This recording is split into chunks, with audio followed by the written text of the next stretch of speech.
ঈদ এলো মানুষের জন্য, ঈদ এলো জীবনের জন্য, ঈদ এলো মানুষের জন্য, ঈদ এলো জীবনের জন্য।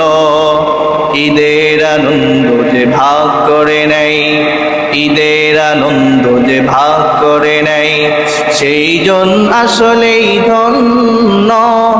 ঈদ এলো জীবনের জন্য, ঈদ এলো মানুষের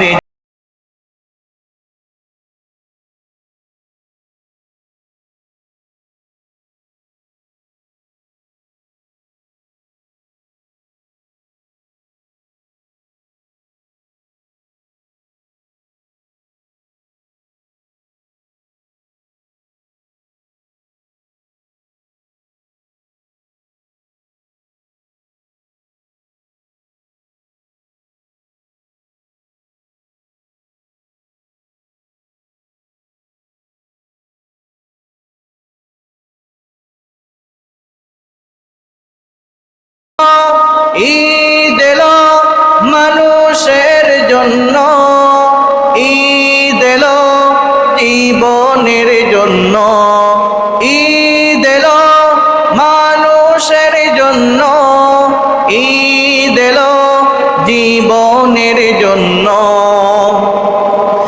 ঈদ আসে মানুষের সব জ্বালা যাতনা কতগুলো একবারে মুছে দিতে, শত্রুতা মিত্রতা একাকার করে দিতে, ভালোবেসে কাছে টেনে বুকে নিতে, ভালোবেসে কাছে টেনে বুকে নিতে।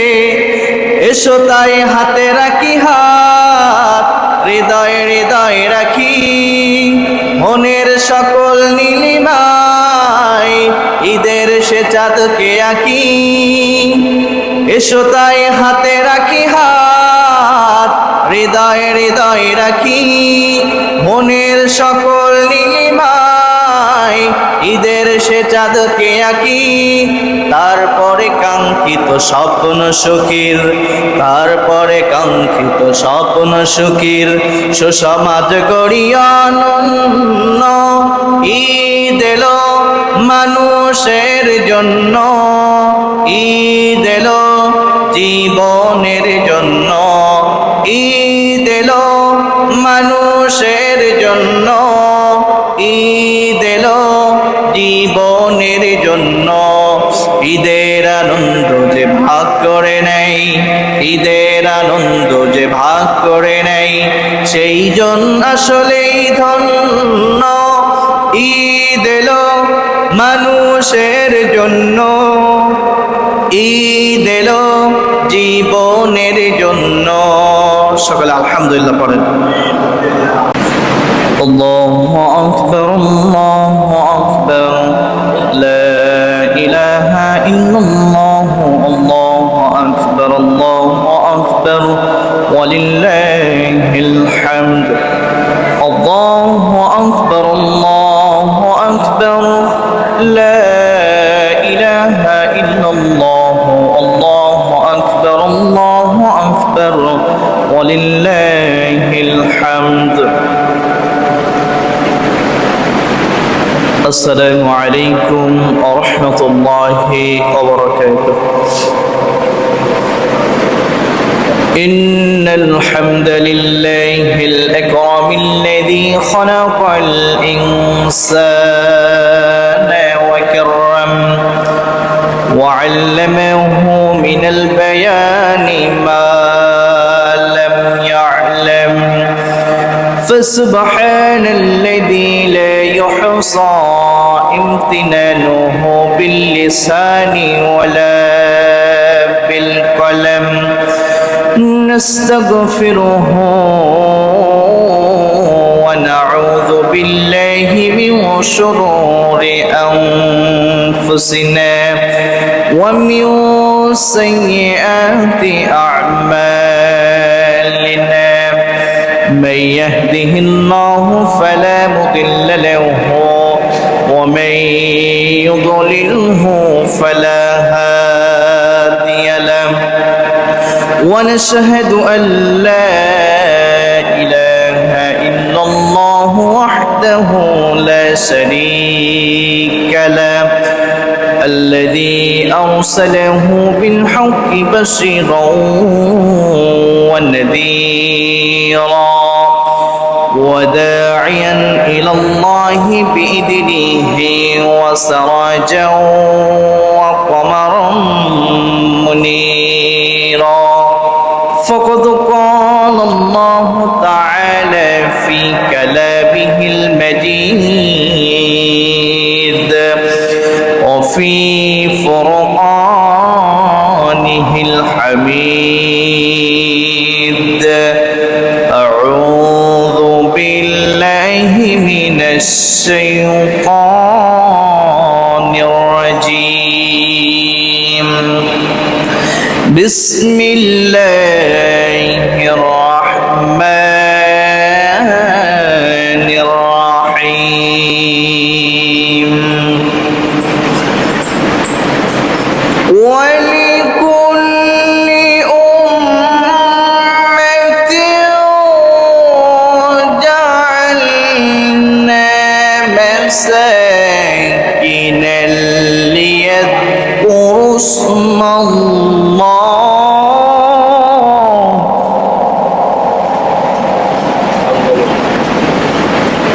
ليذكروا اسم الله على ما رزقهم من بهيمة الأنعام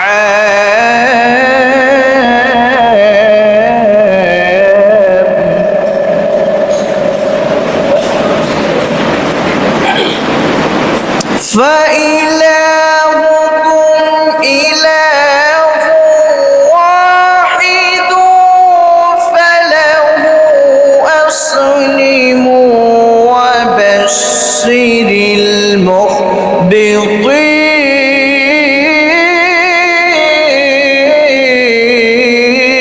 المخبطين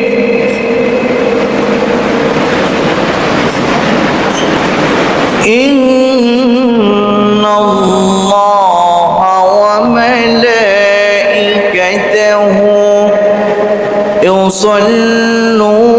يصلون على النبي يا أيها الذين آمنوا صلوا عليه وسلموا تسليما اللهم صل على مولانا محمد وعلى آل سيدنا مولانا محمد اللهم صل على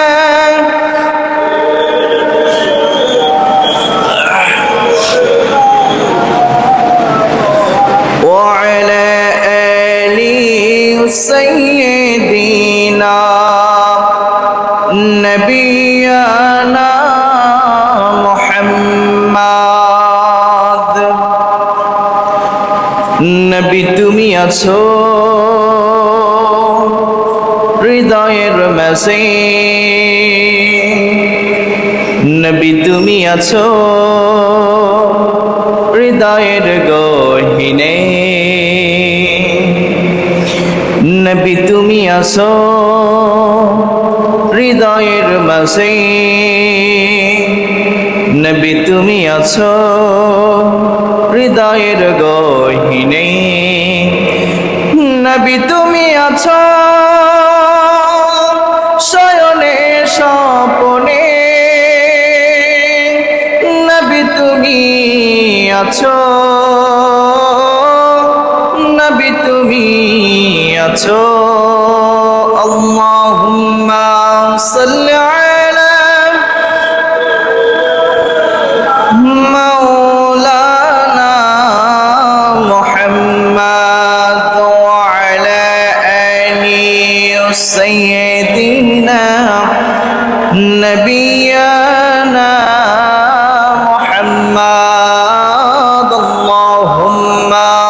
صل على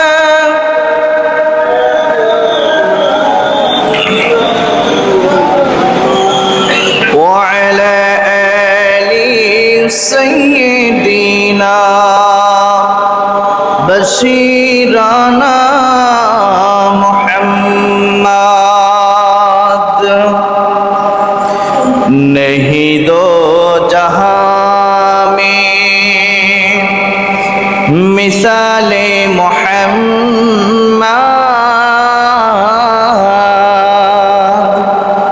जमाले खुदा है कमाले मोहम्मद नहीं दो जहां में मिसाले मोहम्मद जमाले खुदा है कमाले मोहम्मद हृदय मोहम्मद अल्लाहुम्मा सल्लि अला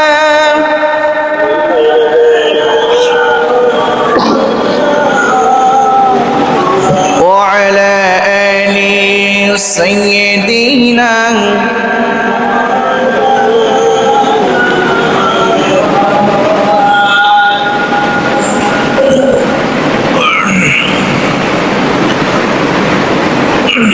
لا إله إلا الله لا إله إلا الله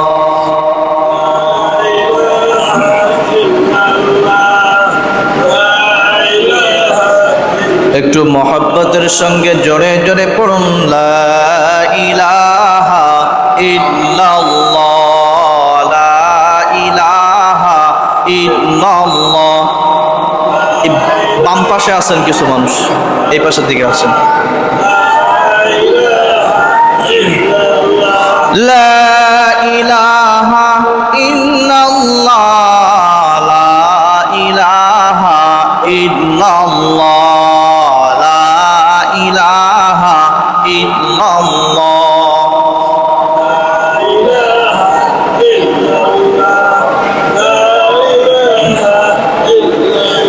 আল্লাহ নামের জিকির করবে যারা আল্লাহর প্রিয় হবে তারা আল্লাহ নামের জিকির করবে যারা আল্লাহর প্রিয় হবে তারা আল্লাহর প্রিয় হবে যারা জান্নাতে প্রবেশ করবে তারা লা ইলাহা ইল্লাল্লাহ লা ইলাহা ইল্লাল্লাহ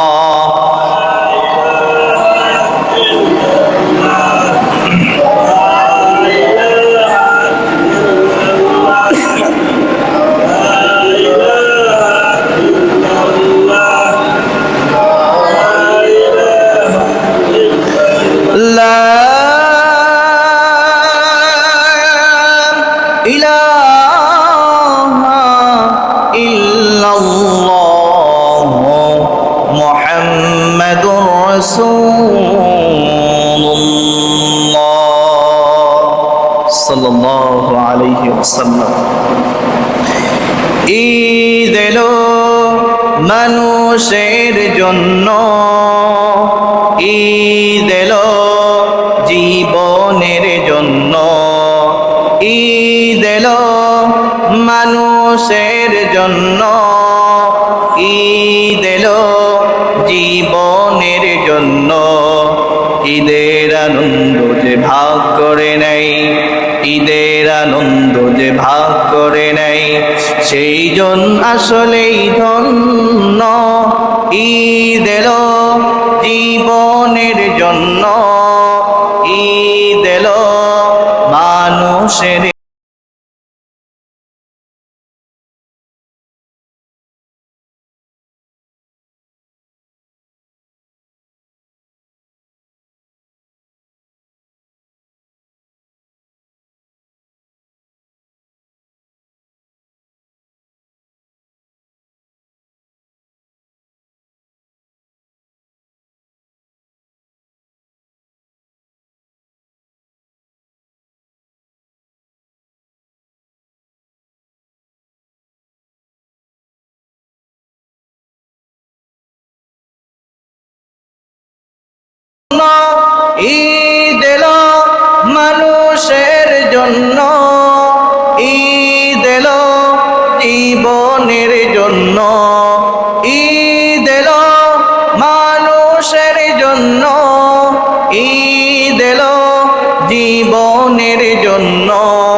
মানুষের সব জ্বালা যাতনা কতগুলো একবারে মুছে দিতে, শত্রুতা মিত্রতা একাকার করে দিতে, ভালোবেসে কাছে টেনে বুকে নিতে, ভালোবেসে কাছে টেনে বুকে নিতে। এসো তাই হাতে রাখি হাত, হৃদয়ে হৃদয়ে রাখি, মনের সকল নীলিমায় ঈদের সে চাঁদকে আঁকি। এসো তাই হাতে রাখি হাত, হৃদয়ে হৃদয়ে রাখি, মনের সকল নীলিমায় ঈদের সে চাঁদকে আঁকি। তারপরে কাঙ্ক্ষিত স্বপ্ন সুখীর, তারপরে কাঙ্ক্ষিত স্বপ্ন সুখীর, সুসমাজ গড়ি অনন্য। ঈদ এলো মানুষের জন্য, ঈদ এলো জীবনের জন্য, ঈদ এলো মানুষের জন্য, ঈদ এলো জীবনের জন্য। ঈদের আনন্দ যে ভাগ করে নেই, ঈদের আনন্দ যে ভাগ করে নেই, সেই জন আসলেই ধন্য। ঈদ এলো মানুষের জন্য, ঈদ এলো জীবনের জন্য। সকলে আলহামদুলিল্লাহ পড়েন। বিশ্বজাহানের একচ্ছত্র অধিপতি আমাদের খালিক, আমাদের মালিক রব্বুল আলামিনের দরবারে শুকরিয়া আদায় করছি, যিনি বছরের সবচাইতে শ্রেষ্ঠ দিনের ভিতরে একটা ঈদুল আজহায় আপনাকে আমাকে উপনীত করলেন। এজন্য সে রাব্বে কারিমের দরবারে তার এই শিখানো ভাষায় মস্তক অবনত চিত্তে হৃদয়ের সমস্ত ভালোবাসা, আবেগ, অনুভূতি সবটুকু উজাড় করে দিয়ে কালিমাতুশ শুকুর আদায় করছি। সকলে জবান ছেড়ে পড়ছি আলহামদুলিল্লাহ।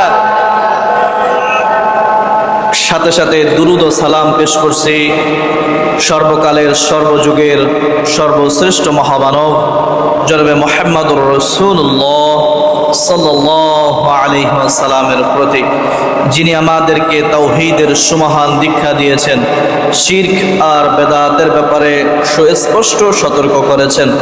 আল্লাহুম্মা সাল্লি আলাইহি, আল্লাহুম্মা বারিক আলাইহি। সম্মানিত মুসল্লিবৃন্দ, আপনাদের সকলকে জানাই ঈদের আজহার শুভেচ্ছা। তাকাব্বালাল্লাহু মিন্না ওয়া মিনকুম, ঈদ মোবারক। এটারও জবাব দেওয়া লাগে না নাকি? হুজুর দেশে আমাদের শুভেচ্ছা, আমরা তো হুজুরে ভালোবাসিনি, হুজুরে দেবো কোনো শুভেচ্ছা নাকি? আমি মুসাল্লিদের ভালোবেসে দিলাম, কিন্তু মুসাল্লিরা তো আমার ভালোবাসা দিল না। ভালো লাগলো? দুই একজন বলছে, সবাই তো বলে নাই ঈদ মোবারক, ঈদ মোবারক। মাশাআল্লাহ, এরকম একটু আওয়াজ দেন, ভালো লাগবে। আমি তো গোরস্থানে কথা বলছি না, কোথায় কথা বলছি? জনসম্মুখে কথা বলছি। কারণ জনসম্মুখে যদি গোরস্থানের মতো আওয়াজ আছে, আমি একা একা বকর বকর করে গেলাম, সামনে থেকে কেউ আওয়াজ দিল না, ভালো লাগবে? লাগবে না। সম্মানিত মুসল্লিবৃন্দ, ঈদ শব্দের অর্থ আনন্দ, ঈদ শব্দের অর্থ হলো খুশি। ঈদ শব্দটা আদা ইয়াউদু,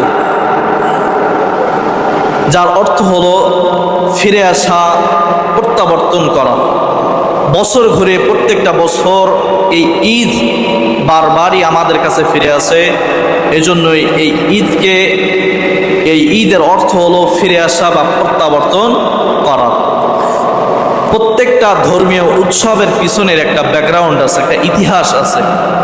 এই ধর্মীয় উৎসবটা কিভাবে পালন করা শুরু হলো, এই ঈদুল আজহা কিভাবে পালন করা শুরু হলো, আসুন আমরা সংক্ষিপ্ত আকারে জানি। নবী করিম সাল্লাল্লাহু আলাইহি ওয়াসাল্লাম যখন মক্কা থেকে মদিনায় মাইগ্রেশন করে চলে গেলেন, যাওয়ার পরে তিনি তখন সেখানে দেখলেন ওই মদিনার ছোট ছোট ছেলে মেয়েরা বছরের 2টা দিন আনন্দ উৎসব করে। তাদেরকে নবীজি ডাক দিয়ে বললেন, এই শোনো, তোমরা বছরের এই দুইটা দিন কেন আনন্দ উৎসব করো আমি জানতে চাই। তখন বললেন, আমরা জাহিলি যুগে এই দুইটা দিন আনন্দ উৎসব করতাম, এজন্যই আমরা এখনো এই দুইটা দিনকে স্মৃতিজত হিসাবে আমল করি। এই দুইটা দিনকে আমরা এখনো তারই ধারাবাহিকতায় আমরা আনন্দ উৎসব করি। তখন নবী করিম সাল্লাল্লাহু আলাইহি ওয়াসাল্লাম বললেন, শোনো, আল্লাহ তাআলা তোমাদেরকে এর চাইতে আরো দুইটা উত্তম দিন দিয়েছে, আমি কি তোমাদেরকে সেই বিষয়টা বলে দেব না? তখন বললেন, ইয়া রাসূলুল্লাহ, অবশ্যই আপনি বলে দিবেন। তখন বললেন, 30টা দিন রোজা রাখার পরে ঈদুল ফিতরের দিন, এটা হলো আল্লাহ তাআলার কাছে সবচাইতে পছন্দনীয় দিন। একটু আস্তে বলেন সুবহানাল্লাহ। শুধু তাই নাই, জিলহজ মাসের 10 তারিখ আল্লাহ তাআলার কাছে সবচাইতে পছন্দনীয় দিন। এই দিন আল্লাহ তাআলা মানুষদেরকে আরেকটা উৎসবের দিন দিয়েছে। আওয়াজ করে বলেন, তার নাম কি? মাত্র একজন জানে, লজ্জাজনক বিষয়। ঈদুল আজহা যে আজকে, মাত্র একটা মানুষ জানে। আমরা কি আর কেউ জানি না? আওয়াজ করে বলেন, আজকে কি? ঈদুল আজহা। বছরের দুইটা খুশির দিন রয়েছে, একটা কি ঈদুল ফিতর আর একটা ঈদুল আজহা। এই কথা যখন নবীজি বললেন, এরপর থেকে সমস্ত সাহাবায়ে কেরাম এরপর থেকে এই দুইটা দিন আনন্দ উৎসব হিসাবে বেছে নিলেন, এবং এই দুইটা দিন মুসলমানদের জন্য একটা আনন্দের দিন। ঈদের উৎসবটা এখান থেকে শুরু হলো। আজকে যে কুরবানির দিন, মানুষজন ঈদুল আজহায় কুরবানি করবে, প্রত্যেকটা বছর আমরা এই কুরবানিটা পাই কি পাই না? পাই না? এই কুরবানিটা প্রত্যেক বছর পাই। তারপর আমাদের জীবনের ভিতরে কি কোনো পরিবর্তন আছে? এই কুরবানিটা কফ র বা কর্বন মূল ধাতু থেকে নিষ্পন্ন হয়েছে, যার অর্থ হলো নৈকট্য অর্জন করা, কাছাকাছি আসা বা নিকটবর্তী হওয়া। শরিয়াতের পরিভাষায় বলতে গেলে আল্লাহ পাকের সন্তুষ্টির উদ্দেশ্যে তার নৈকট্য হাসিলের জন্য যা জবাই করা হয় সেটি হচ্ছে কুরবানি। আল্লাহর সন্তুষ্টির জন্য, তার নৈকট্য হাসিলের জন্য যা জবাই করা হয় সেটাই হলো কুরবানি। প্রত্যেকটা বছর আমাদের কাছে ঈদ আসে, এই ঈদুল আজহা আসে, কুরবানি আসে, আবার আমাদের কাছ থেকে চলে যায়। কিন্তু আপনি আমি এখনো পর্যন্ত এই কুরবানি থেকে কোনো শিক্ষা গ্রহণ করতে পারলাম না। কুরবানি আমাদেরকে কি জন্য দেওয়া হলো, কি উদ্দেশ্যে দেওয়া হলো, এই কুরবানি থেকে আমাদের কি মেসেজ রয়েছে, এটা আপনি আমি কখনো চিন্তা ফিকির করি না। দেখেন, কুরবানি যখন আসে, মানুষের এখান থেকে কি শিক্ষা সেটা নিয়ে চিন্তা ভাবনা নাই। চিন্তা ভাবনা কি? গরুর দাম কত নিল, এই এলাকায় কয়টা গরু পড়লো, কার গরুর দাম কত, গরু কিনে ঠুকিনি তো, গোস্ত কম হবে না তো? আরে 1.5 লাখ টাকা দিয়ে ওই গরুটা কিনলো, আমি তো 2 লাখ দিয়ে কিনলাম, দেখি ওর থেকে ছোট মনে হয়। গোস্ত কার কত মনে হয়েছে? ওর 5 মন হবে, আমারটা মনে হয় 7 মন হবে। আমি জিতে গেছি, আমার 400 টাকা কেজি পড়িছে। সাথে সাথে ক্যালকুলেটর বেগে হিসাব হয়ে যায় যে 5 মন গোশ হবে, তাহলে 1.5 লাখ টাকা দিয়ে কিনতেছি, দেখি কত করে হিসাব আছে, কেজি আছে না নাই? তো এগুলো তো কুরবানির আসল শিক্ষা নয়। আসুন আমরা সংক্ষিপ্ত আকারে জানি যে কুরবানি আমাদেরকে কি শিক্ষা দিয়েছে, বা এই কুরবানি থেকে আমাদের কি মেসেজ আছে। কুরবানি আমাদেরকে কি শিক্ষা দেয় দেখেন। 1 নম্বর এবং সর্বপ্রথম, কুরবানি আমাদেরকে শর্তহীন আনুগত্যের শিক্ষা দেয়। কি? শর্তহীন আনুগত্যের শিক্ষা দেয় কুরবানি। কুরবানির শুরুর ইতিহাসটা কি? ইব্রাহিম আলাইহিস সালামকে যখন বললেন, আল্লাহ তাআলা নির্দেশ দিলেন, যখনই তার সন্তানটা হলো, আল্লাহ তাআলা নির্দেশ দিলেন, তোমার সন্তান এবং বিবিকে যাও মরুভূমির অঞ্চলে রেখে আসো। ইব্রাহিম আলাইহিস সালাম আল্লাহ তাআলার কাছে প্রশ্ন করেছিলেন কিনা, আল্লাহ 86 বছর বয়সে একটা সন্তান দিলে তারপরে হওয়ার পরে বলতেছো মরুভূমিতে রেখে আসো, এটা কোনো কাজ হলো? বলেছিল কিনা? বলেছিল নাকি? বলে নাই। কিন্তু আল্লাহ তাআলা বলেছে, সাথে সাথেই সেটা পালন করেছে, কোনো কথা নাই। এরপরে যখন বড় হয়েছে আল্লাহ তাআলার পক্ষ থেকে আবার নির্দেশ এসেছে, যাও তোমার প্রিয় সন্তানকে তুমি কুরবানি করো। স্বপ্নে দেখেছে, যখনই স্বপ্নে দেখেছে কোনো কথা নাই, সন্তানকে নিয়ে মিনার উদ্দেশ্যে কুরবানির জন্য গিয়েছে, কোনো কথা নাই। বলতে তো পারত, আল্লাহ বুড়া বয়সে আমার একটা সন্তান দিয়েছো, সন্তান হওয়ার পরে মরুভূমিতে রেখে এসেছো, তাকে দেখতে পারি নাই, একটু বড় হয়েছে আবার আমার কাছে এসেছে, তুমি বলো কুরবানি করতে। এটা কোনো কথা হলো নাকি? আল্লাহ তোমার আদেশ আমি মানতে পারলাম না, এরকম কোনো কথা বলেছে নাকি? কোনো কথা কিন্তু বলে নাই, কারণ একমাত্র আল্লাহ তাআলা আদেশ দিয়েছে কোনো কথা হবে না, নিঃস্বার্থভাবে শর্তহীনভাবে আল্লাহ তাআলার আনুগত্য করতে হবে। এখান থেকে আপনার আমার মেসেজ হলো, আল্লাহ তাআলা যে বিধি নিষেধগুলো দিয়েছে, কিছু আপনার পছন্দ হবে, কিছু আপনার পছন্দ হবে না, কিন্তু কোনো কথা বলা যাবে না। আল্লাহ তাআলার সমস্ত আদেশ নিষেধগুলো আপনাকে পালন করতে হবে। শুধু তাই নয়, ইব্রাহিম আলাইহিসসালামকে যে পরীক্ষাগুলো করেছেন, সমস্ত পরীক্ষাগুলো ইব্রাহিম আলাইহিসসালাম পালন করে ফেলেছেন। ধন সম্পদ দিয়ে পরীক্ষা করেছেন, ইব্রাহিম আলাইহিসসালাম উত্তীর্ণ হয়েছেন। আমাদেরকেও ঠিক তেমনভাবে আনুগত্য করতে হবে। 2 নম্বর, কোরবানি থেকে আমাদের কি শিক্ষা রয়েছে দেখেন। 2 নম্বর কোরবানির শিক্ষা হলো আল্লাহর রাস্তায় নিজেদের প্রিয় জিনিস উৎসর্গ করার প্রশিক্ষণ আমরা এই কোরবানি থেকে পাই। আল্লাহর রাস্তায় প্রিয় জিনিস উৎসর্গ করার প্রশিক্ষণ আমরা পাই। দেখেন, পৃথিবীর ইতিহাসে প্রথম কোরবানি করেছেন হাবিল এবং কাবিল। এখান থেকে হাবিল তার পছন্দনীয়, তার উৎকৃষ্ট পশুটা তিনি এই কুরবানিতে তিনি কুরবানি করেছিল, তার যে উৎকৃষ্ট পশুটা ছিল। এরপরে যে কাবিল যেটা ছিল, তিনি যে শক্তি চাষ করতেন সেখান থেকে নিকৃষ্ট, মানে একেবারে পচাবাসী জিনিস তিনি আল্লাহর রাস্তায় দান করেছিলেন। এরপর হাবিলেরটা আল্লাহর রাস্তায় কবুল হয়ে গিয়েছিল। তখন কাবিল বলেছিল, আমি তোমাকে হত্যা করে ফেলবো। তখন হাবিল বলেছিল, প্রিয় ভাই আমার, ইন্নামা ইয়াতাকাব্বালুল্লাহু মিনাল মুত্তাকিন, আল্লাহ তাআলা সবার কুরবানি কবুল করেন না, শুধুমাত্র কেবলমাত্র মুত্তাকিদের কুরবানিটাকেই কবুল করেন।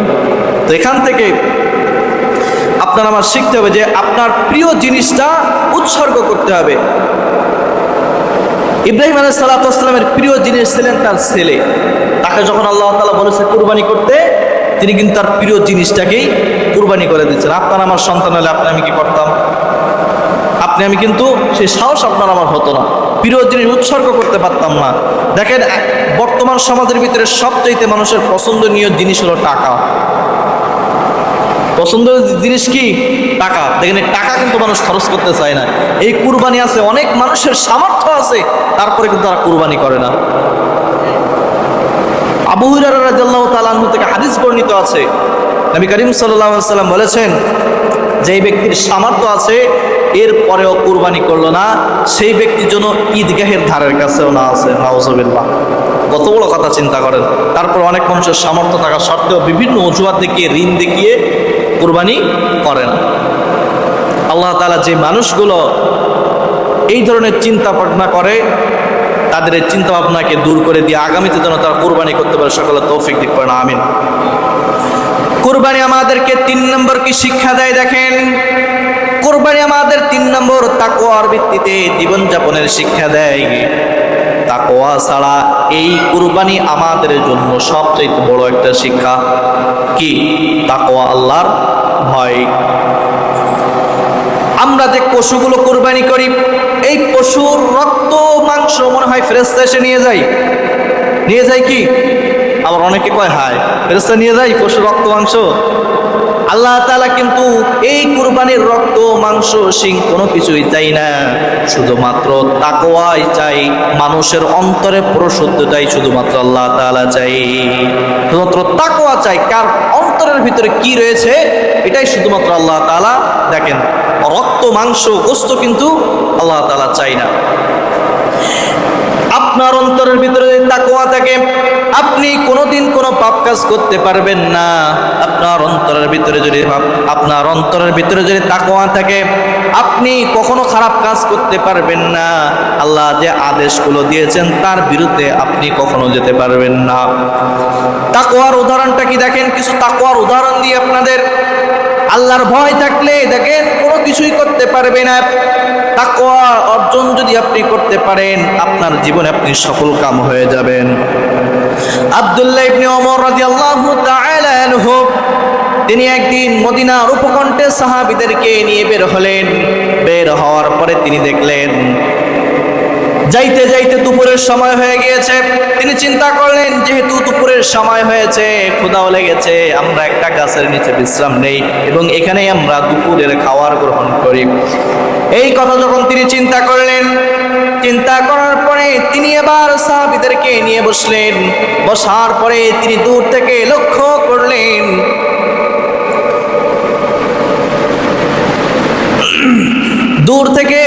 লক্ষ্য করলেন, যে একটা রাখাল বালক তিনি কিছু মেষ চড়াইতেছেন। এটা দেখার পরে তিনি এই রাখাল বালককে ডাক দিলেন। ডাক দেওয়ার পরে বললেন, শোনো, দুপুরের রোদ অনেক কষ্ট হচ্ছে তোমার, বুঝতে পেরেছি।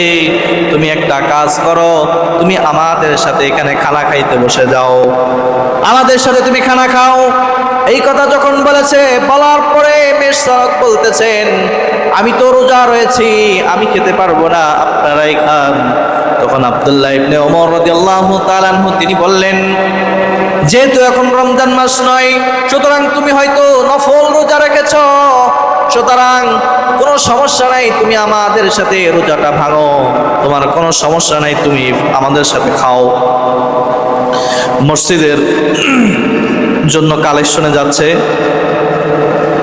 মসজিদের কালেকশনে যাচ্ছে কে? রাজু, মসজিদের কালেকশনে যাচ্ছে কে? প্রথমে মসজিদের কালেকশনে যাবে, আপনারা মসজিদের কিছু কালেকশন দিবেন। এরপরে ইমাম এবং মুয়াজ্জিন সাহেবের জন্য কালেকশনে যাওয়া হবে।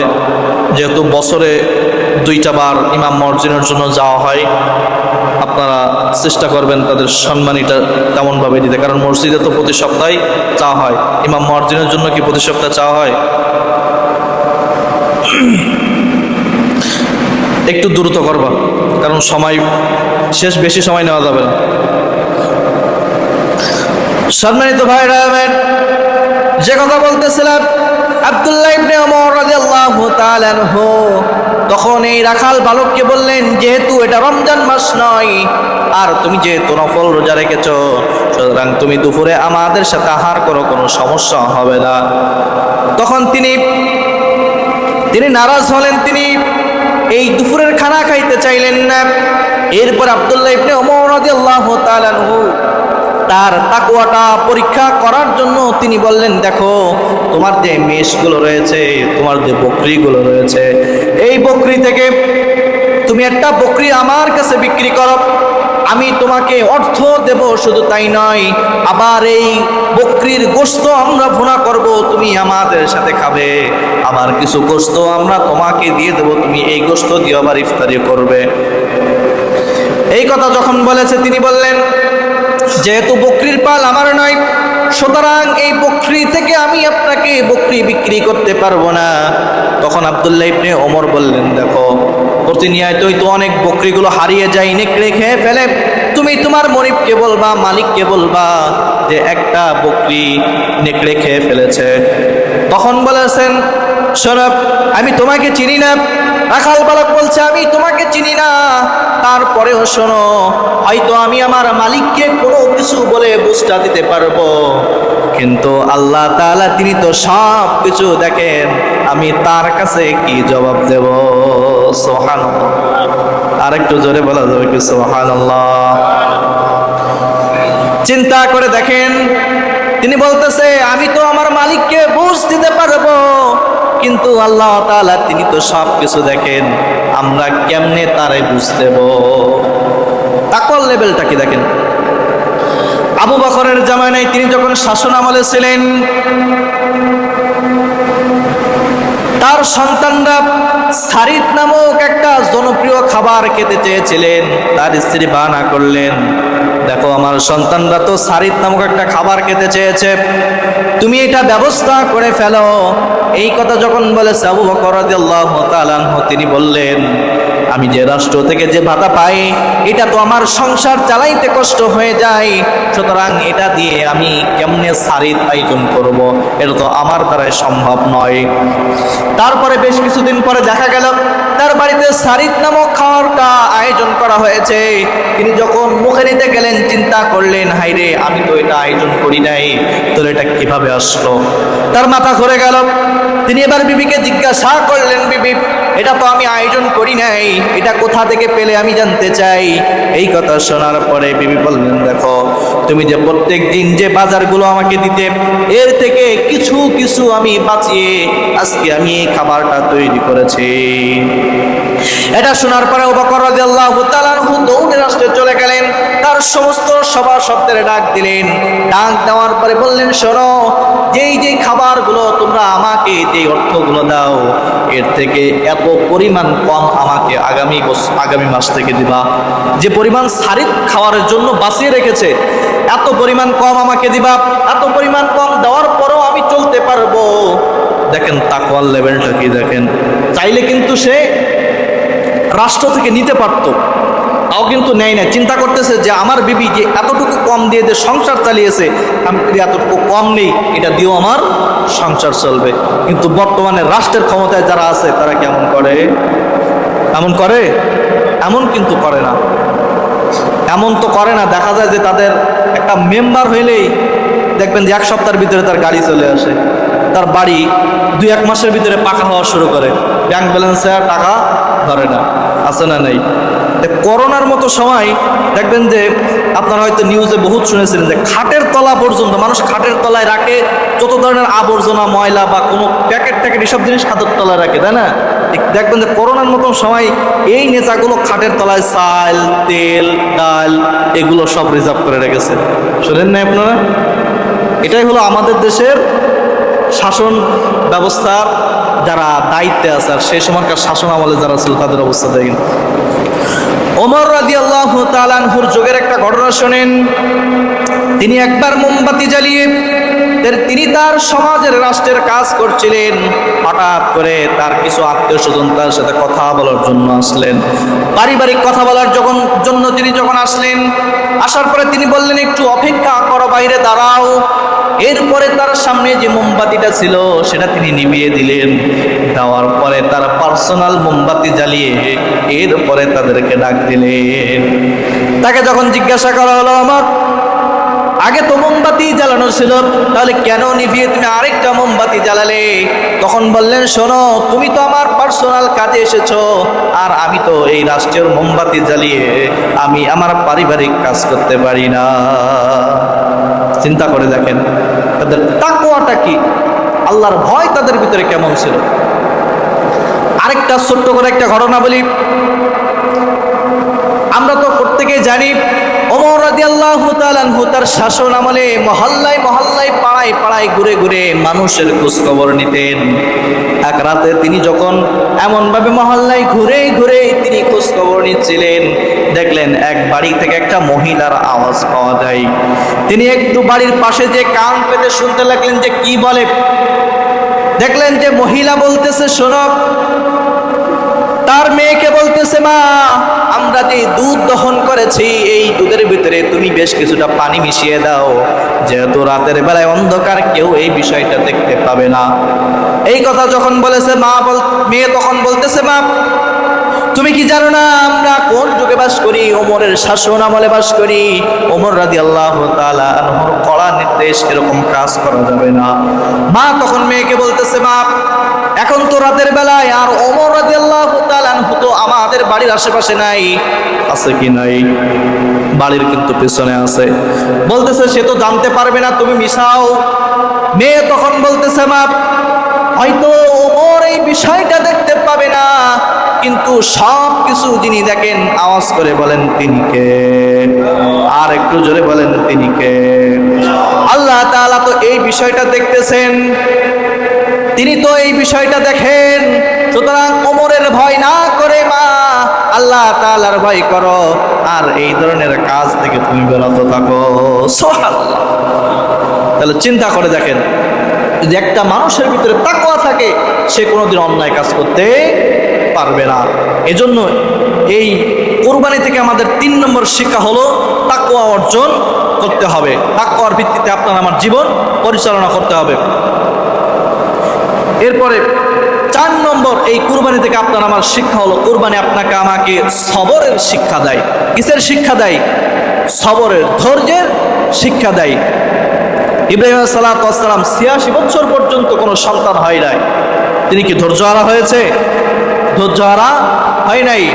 আল্লাহ তাআলার কাছে চেয়েছে, রব্বি হাবলি মিনাস সালিহিন, আল্লাহ তুমি আমাকে নেককার সন্তান দান করো। 86 বছর বয়সে যে আল্লাহ তাআলা ডাক শুনে একটা নেককার সন্তান দিয়েছে। এরপরে কি করেছে? মরুভূমিতে রেখে আসতে বলেছে, হতাশ হয়েছে? ধৈর্য ধারণ করেছে। কুরবানি করতে বলেছে, হতাশ হয়েছে? হতাশ হয় নাই। তিনি সবরের নীতি অবলম্বন করেছে। এজন্য আপনাকে আমাকে প্রত্যেকটা কাজে এরকমভাবে ধৈর্য ধারণ করতে হবে, সবরের নীতি অবলম্বন করতে হবে, তাহলে আপনি আমি সফল কাম হয়ে যাব। এরপরে কোরবানি আপনাকে আমাকে 5 নম্বর যে শিক্ষা দেয়, সেটা হলো ইমানের পরীক্ষায় হতাশ না হয়ে দৃঢ় থাকতে হবে। যখন কুরবানি করেছে, এটা কি ইমানের পরীক্ষা ছিল না? হতাশ হয়েছে? হতাশ হয় নাই। আল্লাহ তাআলার যে আইন, যে বিধান ছিল, এটার উপরে অবিচল থেকেছে, দৃঢ় থেকেছে। এজন্য এই পরীক্ষায় তিনি উত্তীর্ণ হয়ে গিয়েছেন। এরপরে 6 নম্বর কুরবানি আপনাকে আমাকে যে শিক্ষা দেয়, সেটা হলো শয়তানের কুমন্ত্রণা থেকে এই কুরবানি আপনাকে আমাকে বাঁচার শিক্ষা দেয়। শয়তানের কুমন্ত্রণা থেকে দেখেন, অনেকগুলো হাদিসে পাওয়া যায়, যখন ইব্রাহিম আলাইহিস সালামকে যখন স্বপ্নে দেখিয়েছে যে তার সন্তানকে কুরবানি করার জন্য, তখন মা হাজেরার কাছে চলে আসছে। আসার পরে বলতেছে যে তোমার এই সন্তান, এত বছর পর একটা সন্তান হয়েছে, তোমার এই সন্তানকে, তখন শয়তান গিয়েছে, যাওয়ার পরে বল তোমার এই সন্তানকে কুরবানি করার জন্য নিয়ে যাচ্ছে।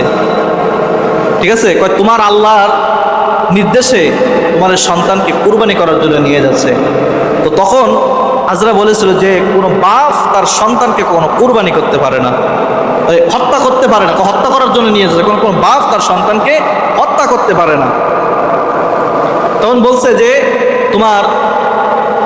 তোমার আল্লাহ এটা নির্দেশ দিয়েছে। যখন বলছে তোমার আল্লাহ, তখন তিনি তো বিচক্ষণ মানুষ, তিনি বুঝতে পারছেন যেটা শয়তান, তার কথায় কান দেন নাই। তখন বলেছে যেহেতু আল্লাহর পক্ষ থেকে নির্দেশ এসেছে, আমি সবর ধৈর্য ধারণ করলাম, এরপরে আল্লাহ তাআলা নিশ্চয় আমাকে উত্তম প্রতিদান দান করবেন। এরপরে যখন তার মার কাছে পাত্তা পেল না, তখন তার সন্তানের কাছে চলে গেল। সন্তানের কাছে যে যখন একই কথা বলল, ইব্রাহিম আলাইহিস সালামের কাছে যখন বলল, তখন তিনি কঙ্কর নিক্ষেপ, পাথর নিক্ষেপ করেছিলেন। 3বার 7টা করে পাথর নিক্ষেপ করেছিলেন, তাকে তাড়িয়ে দিয়েছিলেন। আর এই বিষয়টা আল্লাহ তাআলার কাছে এত পছন্দনীয় হয়েছিল যে হজের সময় যে জামরায় হাজী সাহেবরা এখনো পাথর মারে না, শয়তানকে নিক্ষেপ করে না পাথর, সেই বিষয়টা এই হজের ভিতরে আল্লাহ তাআলা এমনভাবে তুলে দিলেন। তার এত পছন্দ হয়েছিল যে এই বিষয়টাকে এভাবে তুলে দিলেন। এরপরে কুরবানি আপনাকে আমাকে যে 7 নম্বর শিক্ষা দেয়, রাজু একটু দ্রুত করো, যা হবে সমস্যা নেই। আর কি 5টা মিনিট কি দেওয়া যায়? একটু চাই নিচ্ছে, 5 মিনিটের ভিতরে ইনশাল্লাহ নামাজ শুরু করে দেবো। খুব বেশি কষ্ট হবে? এদিকে শেষ হয়ে যাক, আর কিছু মানুষ দেখতে আসতেছে, 5 মিনিটের ভিতরে ইনশাল্লাহ নামাজ শুরু করে দেবো। আরও 3টা-4টা পয়েন্ট আছে, সংক্ষিপ্ত আকারে বলি। 7 নম্বর কুরবানি আপনাকে আমাকে কি শিক্ষা দেয় দেখেন, যে সকল ভালোবাসার উপরে আল্লাহ তাআলা ভালোবাসাটাকেই প্রাধান্য দিতে হবে। সকল ভালোবাসার উপরে আল্লাহ তাআলা ভালোবাসাটাকেই প্রাধান্য দিতে হবে। আল্লাহ তাআলা যে বিষয়টাকে বলেছে, সেটা আমার ভালোবাসার জিনিস হইলেও সেটাকে উৎসর্গ করতে হবে। এটাই কুরবানি আপনাকে আমাকে 7 নম্বর শিক্ষা দেয়। 8 নম্বর কুরবানি আপনাকে আমাকে কি শিক্ষা দেয়? উদারতা, আন্তরিকতা এবং দান করার শিক্ষা দেয়। আমাদের যে সম্পদগুলো রয়েছে, সেই সম্পদের ভিতরে দেখেন, তার আগে একটা কথা বলি, যে এই যে কুরবানি আপনি আমি করি, এই কুরবানি গোশত গরিব মানুষেরকে আমরা 1 ভাগ দেই না? অনেকে কিন্তু এই বিষয়টা দেয় না। আর যদিও কিছু মানুষ দেয়, তো এমনভাবে দেয় মনে হয় যেন যে তাদেরকে আমরা করুণা করতেছি, দয়া করতেছি, এরকম তাদের মন মানসিকতা থাকে। কিন্তু বিষয়টা কিন্তু আসলে এমন না। বড় লোকের জিনিসের ভিতরে, বড় লোকের টাকার ভিতরে গরিবের হক আছে। অনেকের হয়তো কথাটা বিশ্বাস হয়নি, কোরআনের আয়াত দিয়ে যদি বলি বিশ্বাস হবে। আসুন শুনি। আল্লাহ তাআলা কোরআনুল কারীমের 51 নম্বর সূরা সূরাতুল জারিয়াতের 19 নম্বর আয়াত আল্লাহ তাআলা বললেন, ওয়াফি আমওয়ালিহিম হাক্কুল লিসাইলি ওয়াল মাহরুম। আল্লাহ তাআলা বললেন তাদের সম্পদের ভিতরে গরিবের হক আছে। তাদের সম্পদ বলতে কাদের সম্পদ? বড় লোকের সম্পদ। এই যে আপনাকে যে সম্পদটা দিয়েছে, এটা দিয়েছেন কে? আল্লাহ তাআলা আপনাকে সম্পদ দিয়েছেন। আল্লাহ চাইলে মুহূর্তের ভিতরে আপনাকে ধনী থেকে গরিব বানাইতে পারে, আবার মুহূর্তের ভিতরে আপনাকে গরিব থেকে ধনী বানাইতে পারে। বিশ্বাস হয় কিনা? আল্লাহ তাআলা যে আপনাকে যে সম্পদ দিয়েছে, এই সম্পদের ভিতরে গরিবের হক আছে। কাল কিয়ামতের ময়দানে আল্লাহ তাআলা বলবেন, তুমি আমাকে পানি পান করাও নাই। তখন মানুষগুলো বলবে, আল্লাহ তোমাকে আমি কিভাবে পানি পান করাবো? আমি তো তোমাকে কখনো দেখি নাই। আল্লাহ তাআলা তখন বলবেন, তোমার কাছে একটা গরিব পানি চেয়েছিল, একটা ইতিম মিসকিন পানি চেয়েছিল, তুমি তাকে পানি পান করাও নাই। আল্লাহ তাআলা বলবেন, তুমি আমাকে খাবার দাও নাই।